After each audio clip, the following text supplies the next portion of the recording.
Comme pour de nombreux jeunes Français, septembre est synonyme de rentrée pour les étudiants de l'école de l'INSERM Liliane Bettencourt. L'heure des retrouvailles pour les quelques 260 esprits brillants qui suivent le double cursus médecine-sciences de l'école fondée en 2003. Une reprise dans une ambiance joyeuse et studieuse.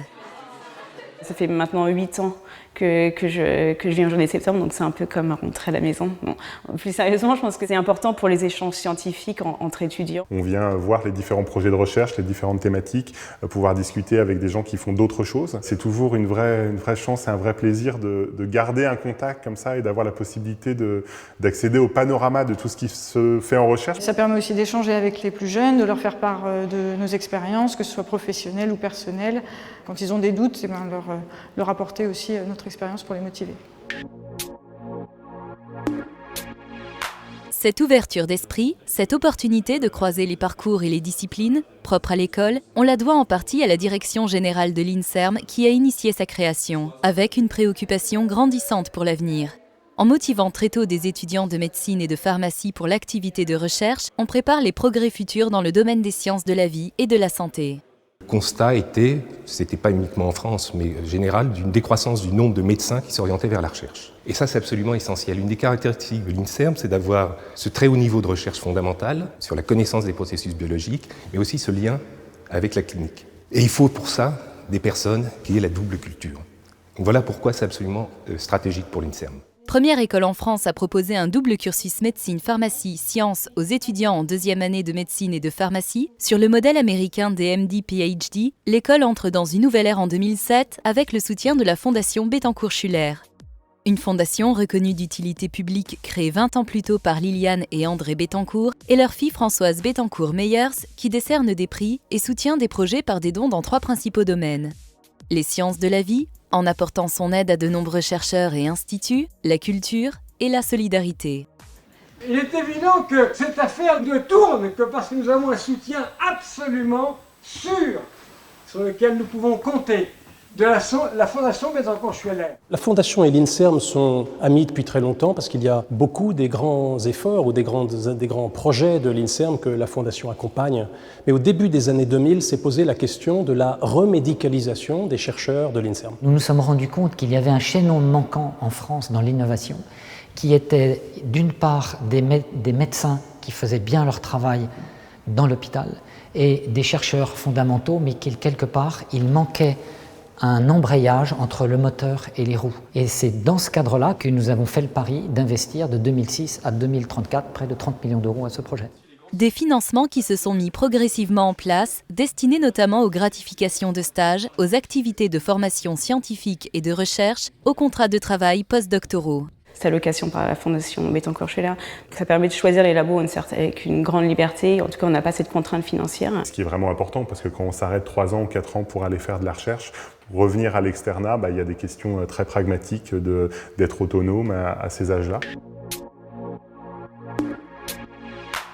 Accessible aux étudiants ayant validé leur première année de médecine, de pharmacie ou d'odontologie, l'école de l'INSERM Liliane Bettencourt doit leur permettre d'engager une activité de recherche autonome très tôt dans leur cursus et ainsi créer un continuum entre recherche fondamentale et recherche clinique. Le but, c'est donner aux étudiants qui le veulent et qui ont les tripes de le faire une formation précoce à la recherche. Et alors ça débouche sur quoi ça? 259 étudiants dans le tuyau, 2 groupes, ceux qui prennent la voie 1, c'est-à-dire la thèse pendant une interruption d'internat, ceux qui prennent la voie 2, c'est-à-dire la thèse précoce. L'école de l'INSERM croit à la thèse précoce, parce que quand on fait de la recherche tôt, tout l'esprit se conforme à l'expérience même de la recherche, de l'interrogation, de la démarche scientifique, qui est très très très enrichissante, y compris pour la pratique médicale. Il n'y a pas de perte de chance dans les études de médecine parce qu'on a à un moment fait de la science. C'est le moyen aussi d'amener des médecins dans les unités de recherche et de favoriser cette fertilisation croisée extrêmement importante parce que la recherche biomédicale ne peut pas s'envisager sans les médecins et la médecine ne peut pas s'envisager sans l'apport des sciences un peu plus fondamentales. Passion, persévérance, don de soi, c'est peu dire que le double cursus élaboré par les responsables pédagogiques se mérite. Après le concours d'admission qui voit chaque année une vingtaine d'étudiants rejoindre l'école, les lauréats s'engagent pour une formation longue d'au moins 13 ans. C'est beaucoup de travail, beaucoup d'investissement et je pense beaucoup de motivation en amont. Je dirais que c'est ça le facteur déterminant. Moi, j'ai jamais perçu ça comme étant quelque chose de très difficile parce que j'avais envie. C'était pas une épreuve de devoir se lever pour aller au labo, d'aller au labo le week-end, d'aller au labo pendant les vacances, d'aller au labo le soir après les cours de médecine. Grâce à l'école de l'INSERM, j'ai pu vraiment construire mon parcours comme ça m'a plu. Et donc pour moi, ça n'a jamais été une contrainte, ça a été que des opportunités vraiment. Après 13 ans d'existence, le double cursus de l'école de l'INSERM Liliane Bettencourt est désormais ancré dans le paysage de la recherche et de la clinique française. Curiosité, maturité, force de travail, les louanges au sujet de ces étudiants laissent peu de doute quant à la qualité de la formation reçue. Pour l'ensemble du système, ces étudiants représentent le vivier de demain parce que d'abord, ils amènent une transversalité, ils amènent une manière particulière de réfléchir aussi à la pratique médicale et pour les laboratoires de recherche, la place des médecins est extrêmement importante. Dans la recherche en biologie en général, mais particulièrement en neurosciences et en neurosciences cognitives, on utilise de plus en plus de modèles mathématiques pour essayer d'avoir une compréhension en termes de mécanismes. Il y a tout un aspect un petit peu technique du côté de la modélisation que seules des personnes qui ont ce genre de parcours arrivent à produire. Je ne vois que des avantages pour un service hospitalier à l'intégration de double cursus tel que celui de l'école de l'INSERM. C'est profitable à tous et je pense que c'est aussi une mission dont doivent s'emparer les hôpitaux, les universités, parce que c'est de fait l'avenir de la médecine. Première filière organisée à proposer ce double cursus médecine-sciences, l'école de l'INSERM Liliane Bettencourt a essaimé depuis sa création. Ce que nous faisons avec la Fondation est tellement important et rentré dans le paysage depuis maintenant 13 ans que plus personne n'est étonné de ce double cursus. Et d'ailleurs, nous avons été imités largement par des universités. 6 ou 7 programmes de médecine-sciences en France qui tous collaborent, interagissent avec l'école de l'INSERM dans un réseau qui se développe pour pousser plus loin ces passerelles entre le soin et la recherche. Une dynamique irréversible qui doit sans doute beaucoup à l'excellence des résultats obtenus par les étudiants de l'école. Le succès, à mon sens, est incontestable. Alors il y a plusieurs façons de le mesurer. Une première, c'est de mesurer si les étudiants de l'INSERM sont bien classés à l'internat. Et là, ce qu'on voit, c'est que plus d'1 sur 2 est dans les 20 premiers du concours qu'on appelle l'examen classant national. Donc plus de la moitié sont dans les 20 meilleurs. Donc c'est plutôt un signe déjà de réussite sur le plan académique. On peut aller plus loin. 100% des étudiants qui sont rentrés dans le cursus au milieu de leurs études de médecine sont prêts ou sont en train de préparer leur thèse. Donc ça, c'est extrêmement important. Et près de 65% de ceux qui ont démarré leurs études, leur double cursus un peu plus tard. Conséquence, une réussite qui rejaillit sur la renommée de l'école et bénéficie en premier lieu aux étudiants.